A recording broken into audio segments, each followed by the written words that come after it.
नमस्कार, दिलीप गुहा नाम है मेरा और आप देखना शुरू कर चुके हैं पब्लिक रिपोर्टिंग। इस वक्त मैं छत्तीसगढ़ के सबसे लोकप्रिय जलप्रपात चित्रकूट जलप्रपात में मौजूद हूं और यहां पर आपसी राजनीति जब व्यक्तिगत हो जाए और अपना स्वार्थ पूरा ना होने पर जो राजनीति की जाती है उसका शिकार किस प्रकार से एक पर्यटक स्थल होता है और दूसरा जो है किस प्रकार से पर्यटकों के लिए अव्यवस्था का आलम यहाँ बनाया जाता है, ये हम आपको दिखाने वाले हैं। जी हाँ, भारत का नियाग्रा फॉल जिसे कहा जाता है चित्रकूट जलप्रपात, इस वक्त मैं यहाँ मौजूद हूँ। हम हालांकि यहाँ घूमने आए थे, लेकिन आने के बाद यहाँ पर हमने जो नज़ारा देखा, हमें उचित लगा कि ये वीडियो बना करके हम छत्तीसगढ़ की जनता को और लोगों को दिखा सकें और समझा सकें कि बस्तर में अगर राजनीति आपसी हो जाए तो फिर कैसी बदहाली छाती है। इस और दिखाइए, ये लाइन से जो आपको दिखेगा, ये गंदगी का अंबार यहाँ पर लगा हुआ है जिसके सफाई के लिए किसी प्रकार से कोई व्यवस्था नहीं की जा रही है। वहां पर दिखाइए, आगे दिखाइए, शायद यहाँ से आपको ना दिखे, एक नाका लगता था जहां पर पर्यटकों से पार्किंग के नाम पर फीस लिया जाता था। उसी फीस से जो है यहाँ पर मुख्यमंत्री जी के दामाद के लिए व्यवस्थाएं करने की बात कही गई थी, जिस पर आपत्ति जताते हुए चित्रकूट ग्राम पंचायत के सरपंच के द्वारा मना कर दिया गया, जिसके बाद राजनीति गर्मा गई और यहीं से शुरू होता है प्रशासनिक खेल और प्रशासन का दुरुपयोग। अब ऐसा आलम बन गया है कि जिला प्रशासन को पर्यटकों से कोई मतलब ही नहीं है कि यहाँ पर क्या कुछ व्यवस्थाएं अव्यवस्थाएं दी जा रही है। कहीं पर आप जाके देखिए, पानी पीने की प्रॉपर व्यवस्था नहीं होगी, लोगों को खरीद करके पानी पीना पड़ता है। और जिस प्रकार से साफ सफाई यहाँ पर किया जा रहा है कि एक बार अगर कोई परिवार लेकर के आए और उन्हें पिकनिक बनाना होगा तो दिखाइए कितने गंदगी के बीच में लोग पिकनिक बना रहे हैं, अपना खाना तैयार कर रहे हैं। लोग सैकड़ों किलोमीटर दूर से जलप्रपात के जो है दृश्य देखने के लिए यहाँ पर पहुंचे हुए हैं, लेकिन जिस प्रकार का माहौल उन्हें दिया जा रहा है ये काफी जो है निंदनीय है। और इसका कारण बीजेपी कांग्रेस यहाँ पर चल रहा है, क्योंकि यहाँ पर जो है ग्राम पंचायत में कांग्रेस के सरपंच हैं और सत्ता जो है इस वक्त बीजेपी की है, तो ये आपसी लड़ाई नजर आ रही है और इसी के चलते जो ये पूरा आलम है। यहाँ पर इस ग्राम पंचायत के सरपंच भंवर मौर्य जी मौजूद हैं, इनसे थोड़ी सी बातचीत करेंगे और जानेंगे ये पूरा वाकया शुरू कैसे हुआ और किस प्रकार से जिससे जो है प्रशासन बिल्कुल एकदम मौजूदा जो सत्तारूढ़ पार्टी है उसके नीचे एकदम ऐसे काम कर रहा है जैसे कि उनकी कोई और जिम्मेदारी नहीं बनती है कि सिर्फ और सिर्फ जो है जो सत्ता में बैठे हुए लोग हैं उनके जो है जी हुजूरी करने के अलावा। भंवर जी, बहुत स्वागत है पब्लिक न्यूज में आपका। जरा बताएंगे ये चित्रकूट का जो पर्यटक स्थल है कैसे बर्बादी की ओर जा रहा है और लोग आ रहे हैं, उनकी प्रतिक्रिया यहाँ पर कैसी है इस गंदगी को देख करके? यहाँ की जो लोगों की जो आने वाले जो पर्यटक है उनकी जो जो प्रतिक्रिया है बहुत ही खराब। जैसे कोई पर्यटक आता है, वो लोग ये सोच के आते हैं कि चित्रकूट एक बहुत सुंदर सी जगह होगी, लेकिन यहाँ पे आ रहे हैं तो आते ही उनको जो यहाँ की गंदगी है वो नजर आ रहा है। तो जो जिस मानसिकता से आ रहे हैं यहाँ पे पर्यटक, उसको जो भी है वो खत्म हो जा रही है कि एक उन लोग ये सोच के आते हैं कि यहाँ की जो सुंदरता है बहुत अच्छी होगी, साफ सफाई व्यवस्था अच्छी होगी, सुरक्षा व्यवस्था अच्छी होगी, लेकिन यहाँ आते ही। भंवर जी, जरा प्रदेश की जनता को ये बताइए कि ये पूरा जो एक पर्यटक स्थल जिसे इस तरीके से बर्बाद किया जा रहा है, इसका कारण क्या है, इसकी शुरुआत कैसे हुई थी और जो है इसे सुधारा कैसे जा सकता है और प्रशासन इस और क्या काम कर रही है? क्योंकि एक और अन्य कई खबरों में ये देखा जा रहा है कि भारी तादाद में पर्यटक जो है छत्तीसगढ़ के बस्तर में आ रहे हैं, लेकिन वो जो आ रहे हैं कि अगली बार वो आएंगे नहीं आएंगे, ये बड़ा विषय है। इस प्रकार से गंदगी भरा एक माहौल जो उनको दिया जा रहा है, क्या लगता है आपको शुरुआत क्यों हुई थी? जरा बताइए क्या क्या घटना आपके साथ हुई थी उस वक्त। जो ये कयास लगाया जा रहा था, ये बात कही जा रही थी कि मुख्यमंत्री के दामाद जी आए हुए थे, उनके ग्राम पंचायत की ओर से और जो है वहां पर जो नाका लग रहा था जहां पर्यटकों से फीस लिया जा रहा था, उसी फीस के पैसों से जो है डेवलपमेंट वाली जो फीस होती है जो यहाँ डेवलप किया जाना चाहिए था, उस फीस से उनकी जीवजरी करवाई जानी थी।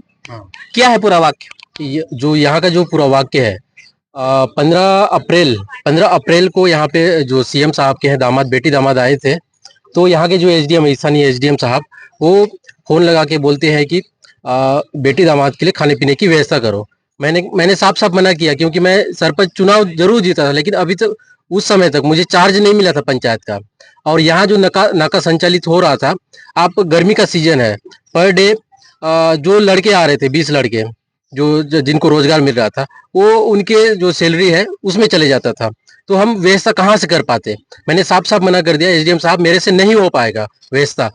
उसके पहले मैं 3 से 4 दिन पहले कोई वीआईपी आए थे, उनके लिए व्यवस्था कर दिया था, चलो कर देता हूँ, पहली बार बोले हैं करके, तो नाका के ही पैसे से हम लोगों ने व्यवस्था कर दिया। और 3-4 दिन बाद फिर बोलोगे तो मैं कहाँ से व्यवस्था करूंगा? तो उसी का जो दुश्मनी है या जो भी कहो, एसडीएम साहब नाराज हो गए, पता नहीं नाराज हुए कि क्या हुए, कि पॉलिटिकल दबाव था, तो नोटिस निकालते हैं कि आप अवैध रूप से नाका चला रहे थे।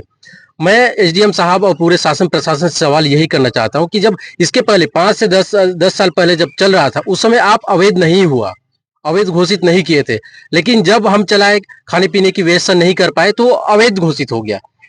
इस पर भंवर जी हमने एक वीडियो बनाया था और हमने जो है वहां वसूली को लेकर सवाल उठाया था। इससे पहले जो नाका का संचालन कर रहे थे हमने सवाल रखा था कि यहाँ पर जो पैसा वसूला जा रहा है वो सिर्फ और सिर्फ जो नाका में बैठे वसूल कर रहे हैं उनके लिए पैसा जो है पर्याप्त होता है, कोई डेवलपमेंट का काम नहीं किया जा रहा है। उन्होंने कहा भी था कि हाँ सैलरी में आपस हम बंदर बाट कर लेते हैं, डेवलपमेंट का कोई काम नहीं करवाया गया है। तो आप मुझे जरा बताइए कि इतनी जो फीस वसूली गई वो पैसा कहाँ गया, कहाँ डेवलपमेंट का काम हुआ, जब प्रशासन के वो जो बैठे हुए व्यक्ति हैं जो व्यवस्था बनाने का काम करते हैं, सिर्फ यहाँ जो लोग आते हैं उनका जो है निजी काम नहीं हो पाता है तो इसे अवैध बताते हैं। उससे पहले अवैध क्यों नहीं था?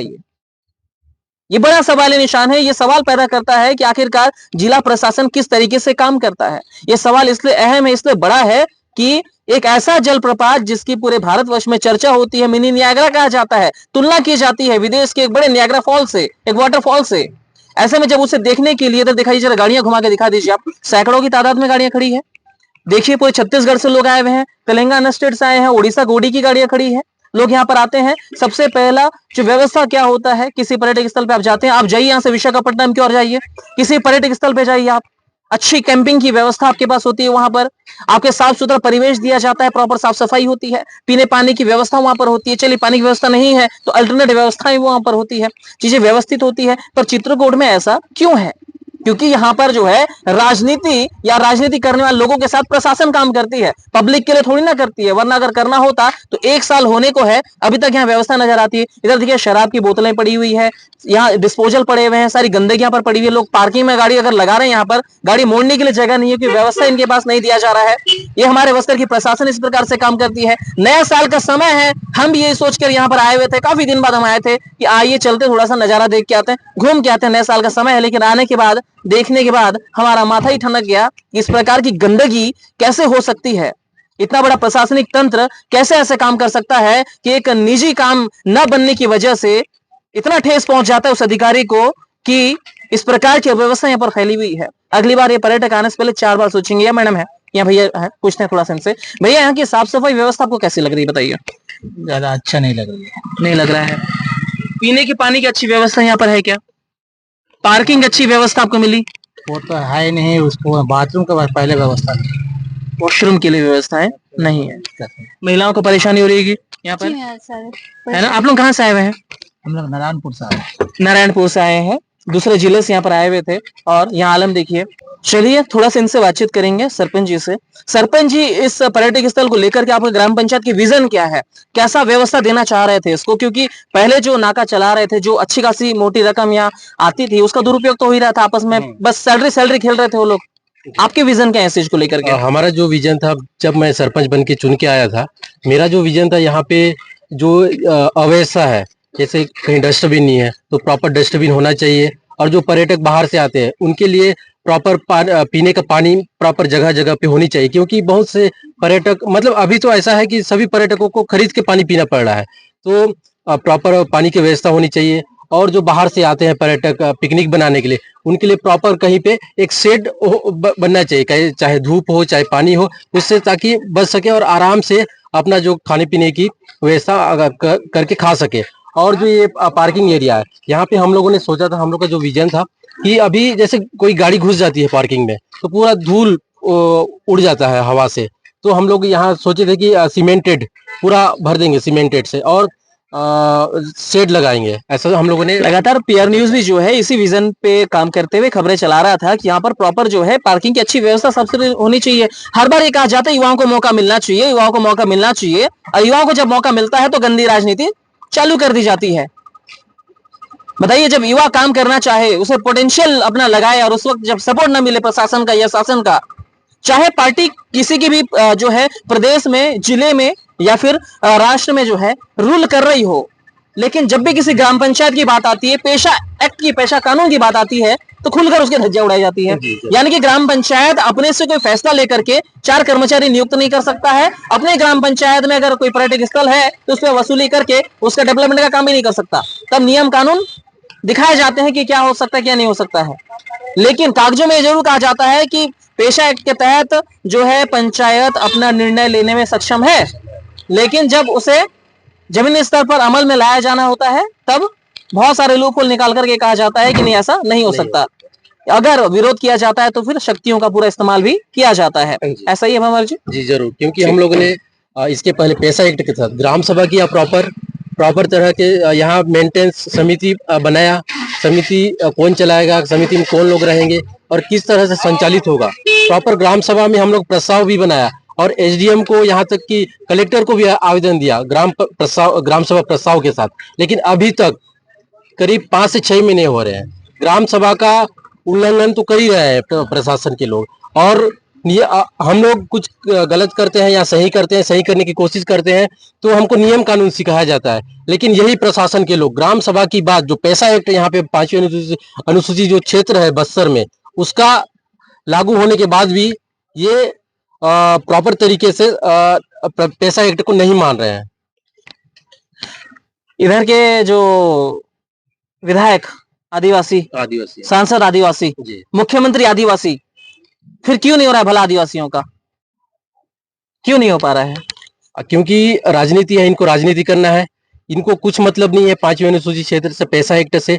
मैं एक जनप्रतिनिधि, बड़े नेता है यहाँ बस्तर के, मैं उन्हीं को लेके कुछ 3-4 महीने पहले दिल्ली में जब जाते हैं वो पैसा एक्ट की बात करते हैं, क्यों? वोट बैंक के लिए।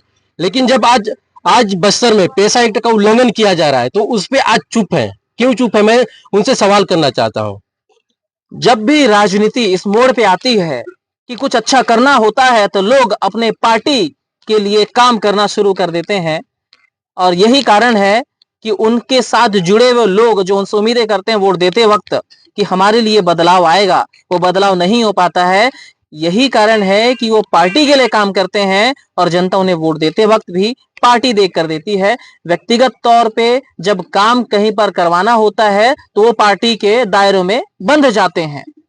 हालांकि इस वीडियो के बाद यहाँ पर क्या कुछ कार्रवाई होती है नहीं होती है ये अलग विषय है, लेकिन हमारा उद्देश्य यही है कि हम सत्ताधारी पार्टी से सवाल करें कि क्यों नहीं हो रही यहाँ पर व्यवस्था, क्यों जो है राष्ट्रीय स्तर के इस बड़े नियाग्रा फॉल यानी कि मिनी नियाग्रा फॉल या जो भी आप कहें चित्रकूट जलप्रपात में सफाई व्यवस्था, पीने की व्यवस्था, पानी की, शौच की व्यवस्था नहीं दी जा रही है, जहां पर प्रत्येक दिन सैकड़ों हजारों यहाँ पर पर्यटक आ रहे हैं।